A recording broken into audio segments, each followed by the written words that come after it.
Have you ever felt like you're searching for something, but you're not quite sure what it is? Well, today we're diving into this really powerful idea that maybe, just maybe, our whole life is a search for a feeling we can only remember from way back in our childhood. And we're going to explore this by following the path of a warrior. Now, I'm not talking about someone with a sword and shield, but a warrior who's navigating the battlefield inside their own mind and heart. So what is this quest we're all on? The idea here is that there's this profound feeling, like a benchmark set in our earliest memories, and it's something we spend our entire lives trying to get back to. But what is that feeling, really? And why is it so powerful that it has us chasing it for a lifetime? Let's dig in. All right, to figure that out, we've got to go back. Way back to the very beginning. Our journey kicks off by exploring the source of this whole quest, something the author calls the pure energy of childhood. I want you to try and think back, way back, to when you were a little kid. It wasn't really about what you knew, was it? No, it was all about what you felt. The world was just full of surprises. You felt like a king or a queen right at the center of this universe of unconditional love. So much excitement and absolutely no fear. Well, that period, that time of just pure observation and intense feeling, that's what's being called pure energy. And that, right there, becomes the benchmark for happiness that we end up chasing for the rest of our lives. Of course, we don't stay kids forever. As we grow up, that pure energy, well, it gets complicated, doesn't it? Life starts throwing conflict at us, and not just from the outside world. A lot of it comes from within. And this is where the inner battlefield starts to take shape. So picture this. Inside every one of us, there are these two forces, basically at war with each other. On one side, you've got the brain. It's all logic, all analysis, always asking why. Give me a reason.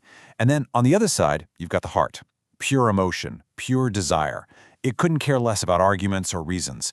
And this constant back and forth, this tug of war, that's where so much of our inner conflict comes from. And if you want to understand just how powerful the heart can be, the source material asks a pretty blunt question.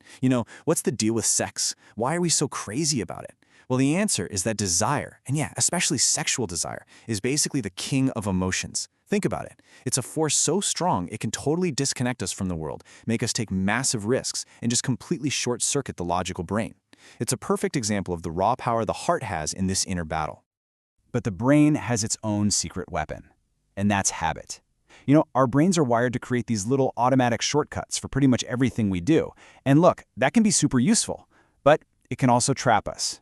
These habits can keep us stuck on a path that isn't really ours, and a lot of the time, we don't even realize it. And that's why mastering yourself becomes the central challenge for this warrior. Okay, so if we've got this inner battlefield going on, how in the world are we supposed to navigate it? How do we fight back? Well, that brings us to our next part. We're going to talk about the essential tools we need to forge for ourselves so we can finally gain some control and walk our own path. The number one tool in our arsenal is willpower. But here's the thing. It's not something you're just born with. It's something you have to actively work on. You have to cultivate it. The source compares it to a plant that you have to water all the time. So what's the water in this analogy? It's the constant conscious arguments you make to yourself against the bad habits you're trying to break. Okay, so how does this actually work in real life? Step 1, you've got to recognize the habit you want to change. Step 2, you start building this constant stream of arguments against it in your head. But the most critical part? Denying that little voice that whispers, just one more time.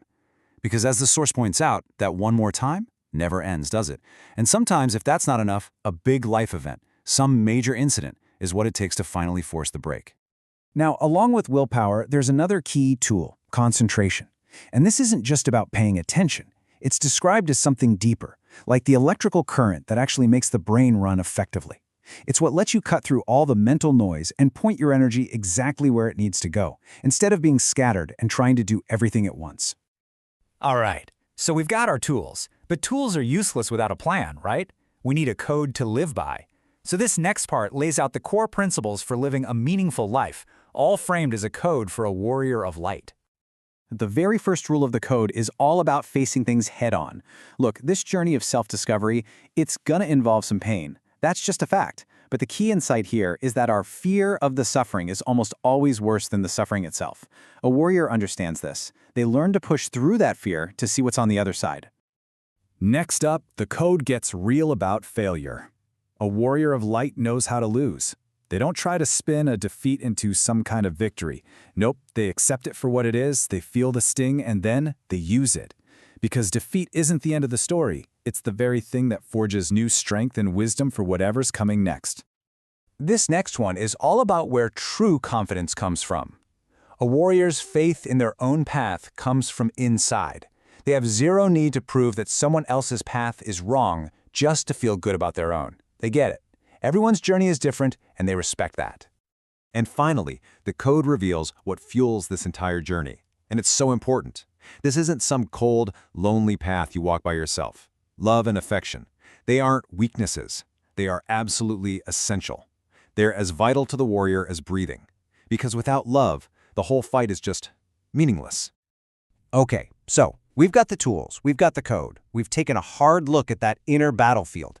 Now it's time to bring it all together and ask, where does this path actually lead? I mean, after all of that, all the struggle, the work of building up willpower, facing your fears, learning from defeat, and opening yourself up to love, you have to ask the big one, the final question. What's the destination? Where are we going with all this? And the answer is so simple but so profound. There is no destination. The destination was never the point. The entire purpose of the warrior's journey is to learn how to live, really live, right here in the present moment. Life isn't about the past you're trying to get back to or some future you're trying to build. Life is this moment, right now. The treasure isn't waiting for you at the end of the path. The treasure is the path. And that just leaves one question, doesn't it? Are you walking your path right now, in this moment?